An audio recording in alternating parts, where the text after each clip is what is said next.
Hey guys, welcome back to Project Bodybuilding. We are currently 1 week out from the Legion Sports Fest. The Legion show will be one of the last qualifying opportunities for the 2023 Mr. Olympia, and it will be the last qualifying show here in the States. This show is going to be a last-ditch effort for a lot of competitors in order to try to qualify for the Olympia. Consequently, the show is going to be stacked, not just in open, but in classic physique as well. As of right now, the two frontrunners going into the classic division are Terrence Ruffin, who is coming off of his win at last week's Dubai Pro, and then Logan Franklin, who is coming off a third place finish at the 2023 Texas Pro. These two guys are some of the best classic physiques in the world and certainly the best posers in the world. Now, Terrence is already qualified for the 2023 Olympia, but Logan is not, and he is hoping to get his qualification here. So, Terrence is going into the Legion show stress-free, and this is going to be a make-or-break moment for Logan. He said this is going to be his last attempt to try to qualify. Going into the Legion show, we have some high-profile names, some high stakes, and what will probably be a somewhat close comparison between these two. I think Logan does have a chance at taking this. He has his strengths, and despite never really being a top dog on the Olympia stage, I think he can capitalize on those strengths and maybe some different judging criteria, as the judges seem to be preferring more and more physiques like Chris Bumstead and likewise like Logan's. But Terrence has been second in the world twice and has some great bodybuilding and classic physique qualities. Logan and Terrence have gone head to head before, but now it's time for another rematch. So let's have a preview. In today's video, we are going to preview the 2023 Legion Sports Classic Division, potentially the top two, by comparing both gentlemen at their latest outings. For Logan, that'll be the 2023 Texas Pro, and for Terrence, that'll be last week's Dubai Pro. Both guys are very different, and Classic is by far the most subjective division, so I'm sure you'll all have a lot to say about this comparison, so be sure to leave a comment with your thoughts down below. And if you guys like these comparisons, go ahead and like this video and subscribe for more. Starting, of course, with the front double, we have some good poses from both gentlemen. At first glance, my eyes are kind of drawn to Logan. He has some good pop and towers over Ruffin. But looking more closely, I like more of Ruffin's qualities. The way Ruffin executes this shot is perfect. He knows his strengths and weaknesses, and he poses to complement and hide those. His arms, for example, not the best. They've come up a lot and look very respectable now, but his posing, with how he's closing his arms a lot, really helps them look fuller, like they're taking up more upper arm real estate, even though genetically he has very short bicep insertions. What I like most about this pose though is what he's doing to hide his waist. He's got one quad flared out, and this diminishes the waist from the bottom up. Then he tilts to the side and flares his lats out like a huge fan, and this just makes his waist disappear. You can't see it too well from this angle, and that might be because this photo was taken slightly from the side, but if you look at how he's been hitting this shot recently, his taper is crazy. This is such an underrated front double simply for that taper alone. It's like his upper body is sitting directly on his legs. It's like he doesn't even have a waist. There are really two major aspects in a good front double pose: the arms and the silhouette slash taper slash outline, yada yada yada. With all of that said about Terrence's execution and how his taper and his X-frame look, it's a no-brainer that he takes that silhouette category. This is not to say that Logan's taper or silhouette is bad, but you can just see he's overall bigger and more imposing, but that taper just isn't as good as Ruffin's. Whether Terrence's waist is proportionally smaller than Logan's or not doesn't matter, because Terrence is actually appears smaller and bodybuilding is an illusion, and Terrence is creating a better illusion entirely. Now, the arms are a bit better for Logan. As I've said before, Terrence doesn't have the best arms, they're kind of short and so on, but what I've noticed is that they're harder. His conditioning is overall better than Logan's, as we will come to find out more in this comparison, but we get a hint of that here throughout the arms. I think this really pulls some weight for Terrence's arms as well as his posing, because let's be honest, Logan's arms are bigger, no doubt. Genetically, they're just better. However, with the posing, the conditioning, I think Ruffin's are getting close. I don't think they quite beat Logan's, but they're getting close, and he's limiting Logan's margin. I think Logan's slight win in the arms is pretty much entirely in vain though, because Ruffin is so close to him there, but with Terrence's masterful pose as a whole, the silhouette category I mean, this is his pose. Can I see an argument for Logan? I guess I can probably see a weak argument, but in my opinion, in my perspective, there just isn't one to be made. So for my money, this is a great front double shot from Ruffin. Like I said, very underrated.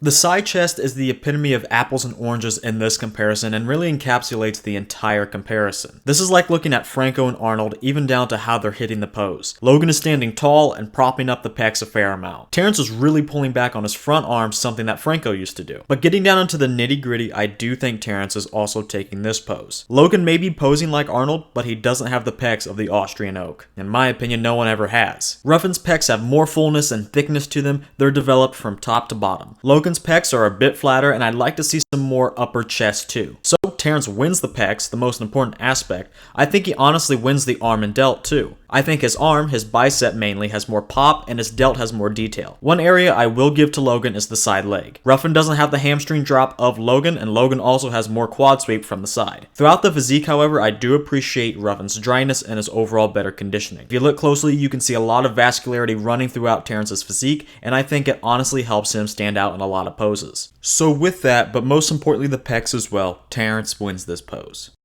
Now for the back double, this has always been one of Terrence's strongest shots. He's always been one of the most complete guys from the rear, and that's still the case today. And honestly, even though he has some amazing poses that aren't mandatories because he's such an artist when it comes to making and reusing poses, this is still one of his best poses. It's at least his best mandatory in my opinion. The execution is perfect, and again, he's so complete from head to toe. Going from the bottom up, Terrence's hamstrings are dug out. Not the biggest, but he has very deep cuts there. Logan has good hams too for what it's worth, and I would say he has some bigger quad sweep from the rear as well. Up to the glutes, even though Terrence doesn't have the biggest glutes, never has, he is easily the most conditioned there, so that's enough to win this area. And finally, going up to the back, I'm just going to lump all the areas of the back together. Terrence sweeps. I guess you can probably give the traps to Logan and maybe the arms if you're nitpicking because he has better peaks, but these are very, very small details, and Terrence has literally everything else. And for the overall themes, I guess you could call them, Terrence checks all of those boxes. Density, check. Conditioning, check.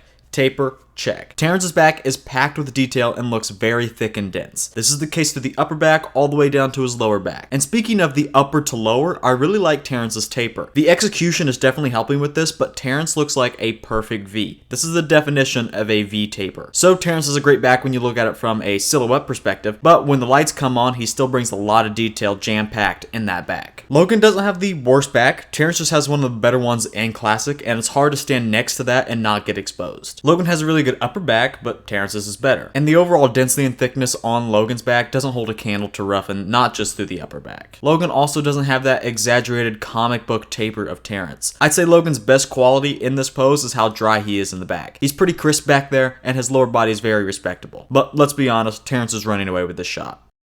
The abs and thighs is a respectable shot for both gentlemen. I like Terrence's dryness and conditioning, and that usually always translates the best into boosting an abs and thigh shot for me, and I think the same can be said for Terrence today. I think he's pretty complete from top to bottom as well. His abs are alright, his waist is tight, and he has some good taper. He's got some good legs too, we all know that. I think most of the same things can be said about Logan though. I like his legs a little less than Terrence, I'm just not a huge fan of the insertions. But for the abs, I definitely like Logan's more. If he was in slightly better condition, I think it would be more apparent, but you can see that genetically, Logan has a more symmetrical six-pack and more oblique detail. I do think Logan's legs carry enough size for me to overlook my personal distaste for the inserts, and with me liking his abs a lot more, I think Logan honestly wins this pose. Picking a winner here was kind of difficult though. I like both guys, but someone has to win this shot, so I'm just going to put Logan slightly above Terrence for now.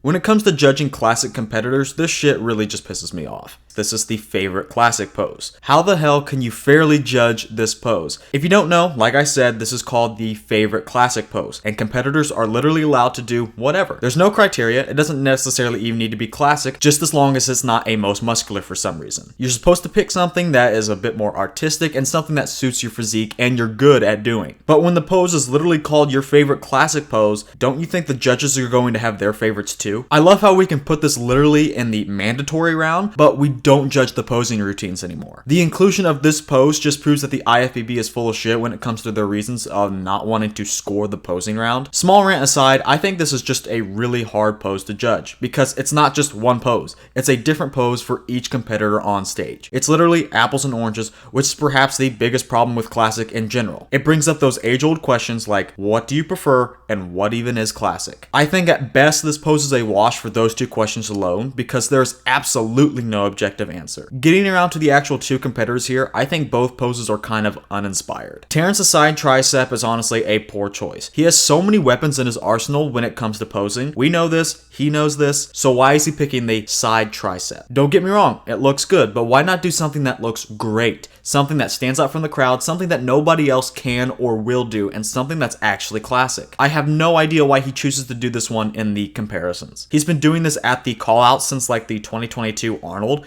and I think it's just time to switch it up. Maybe he should do something like this. It would take up a lot of space on stage, which he has trouble with because he's only about 5'5". Not to mention, it just looks damn good and classic for sure. If he doesn't want to crouch down and just wants to remain standing up, he could even do something like this twist on the front double. It's at least more classic than the side try in my opinion. Overall, Terrence's pose looks good, great execution, which is important in this shot, but other than that, it's not really classic. Now turning over to Logan, we have one of Arnold's famous poses, the twisting rear double. I do think this pose is more classic. Simply put, this pose literally predates the inclusion of the side tricep as a mandatory. Ergo, it's definitely more classic. Not only is Logan's shot more classic, I just all around like it more. Terrence's pose looks great, I've said that multiple times now, but Logan picked this pose so he can stand out. He's taking up a lot of space on stage, but he also picked it because he kind of looks like Arnold. And like that pose suited Arnold, this pose suits Logan. Are my reasons that valid for why I like Logan more? I'm not entirely sure. To me they are, but like I said in my mini rant here, I don't really need to back up my reasons for liking this pose. I think Logan draws my eyes more, and I think he's more classic. So I have to give him the pose, but as I stated before, it's all a wash when it comes to the quote-unquote favorite classic pose.